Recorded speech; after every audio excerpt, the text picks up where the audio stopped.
winter সিজনত গৰম গৰম noodles বনাই খোৱাৰ মজ্জাই বেলেগ নহয়নে তো ভাবিলো আজি নুডলছ বনাও আৰু লগতে আপোনালোকৰ লগত শেয়াৰ কৰো প্ৰথমে মই এয়া বনলেছ চিকেন লৈছো অকমান আৰু এই বনলেছ চিকেনখিনি সৰু সৰুকৈ টুকুৰা কৰি লম তাৰ পিছতে নেক্সট এয়া লৈছো পিয়াজৰ কলি আৰু এই পিয়াজৰ কলিখিনিও মই সৰু সৰুকৈ কাটি লম তাৰ পিছত নেক্সট লৈছো এয়া পেন এটাত পানী আৰু তাতে দিছো নিমখ আৰু অইল অকমান দি উতলিবলৈ দিম মানে গৰম হ'বলৈ দিম পানীখিনি তাৰ পিছতে নেক্সট এয়া দিছো নুডলছ আৰু এয়া হৈছে ৰাইচ নুডলছ আৰু খাবলৈ খুবেই টেষ্টি হয় এই নুডলছটো তো এইখিনি মই এতিয়া ভালকৈ বইল কৰি ললো মানে 70% বইল কৰি লৈছো কমপ্লিট বইল কৰা নাই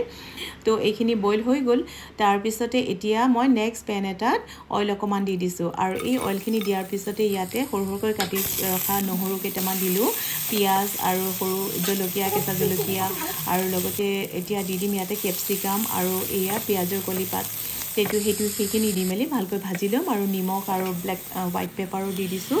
আৰু নেক্সট দিছো ইয়াতে টমেটো সস আৰু সয়া সস মিলি এনেকৈ মিক্স কৰি দি দিছো তাৰ পিছতে আৰু দিলো মটৰ অকমান তো তেনেকৈ দি মেলি এইখিনি অকমান ফ্ৰাই কৰি লম আৰু ইয়াৰ পিছতে দি দিছো মই এয়া চিকেন ফ্ৰাই কৰি ৰখা আছিল তো চিকেনখিনি দি দিলো লগতে ধনিয়া পাত আৰু নেক্সট মই বাউল এটাত এয়া